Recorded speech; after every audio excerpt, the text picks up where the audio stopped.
my name is Peter Deurloo. I'm the lead game designer on World of Diving.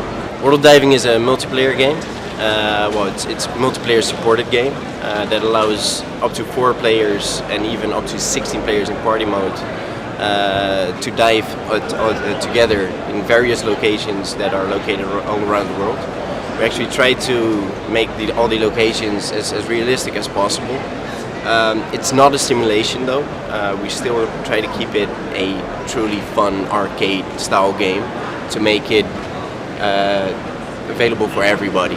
We are definitely planning on making a simulation mode which is more hardcore and really is more for the actual divers. And we have a vast community who are actually incredibly helpful in developing this game, and well, obviously there are a lot of actual scuba divers in there, and for them we really want to include that simulation mode as well.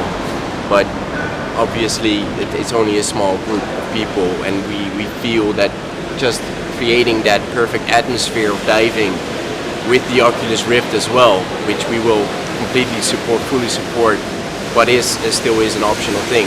So we really create a community-driven game.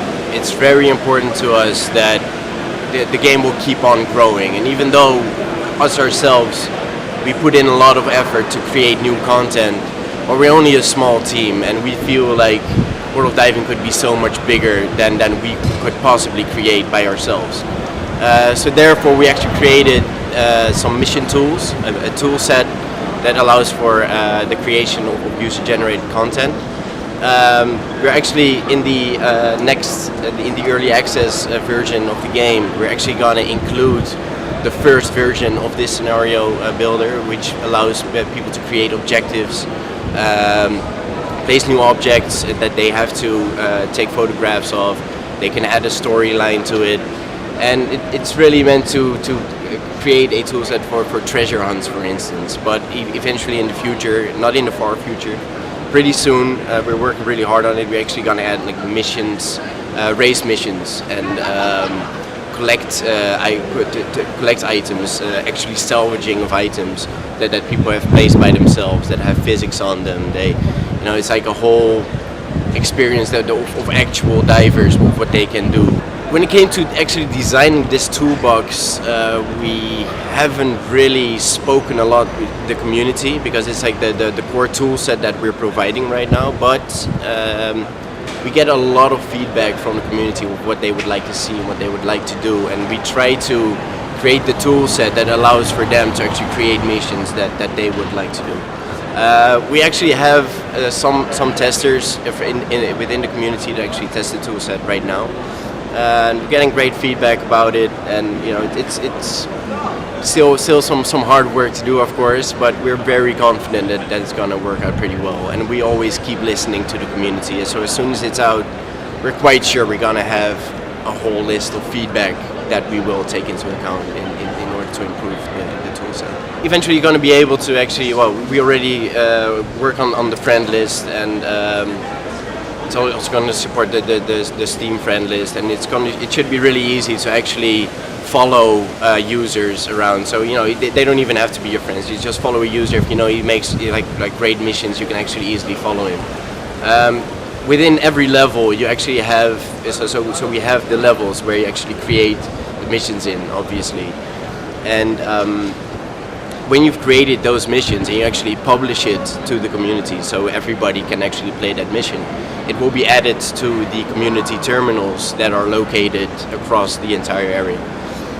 So every time when you're just doing your normal game progression and just relaxing, watching the dolphins, you could actually see something on a community terminal where you just swim towards it, you see that there's a new mission, and you immediately start playing it, rate it, and then maybe share it with your friends as well, so that they can actually play this mission as well. Important note as well is that you can play all these missions in multiplayer as well, so it's all multiplayer, what's the word, supported. The Xbox One visuals are amazing, so it can get everything out of the game. We're still thinking of exclusive content for the Xbox One. don't really want to comment too much on that, but yeah, we think it's a great opportunity for us to actually come out on the Xbox One, and we think it's something different than all the shooting and violence. And although I like it, I like the shooting and the violence in games, obviously, but it's kind of nice, and it's the general reaction to the game right now. It's really great to see here on the Gamescom how relaxed people, and then with a big smile on their face, they walk away from our booth. It's amazing. It's really good to see. Yeah, so as soon as the Xbox One actually has their own VR set, we're jumping on it immediately. I mean, we would like for every headset, VR headset, to actually work with the game. Yeah, it's just we need, as soon as we get the hardware, we're gonna make it work, definitely.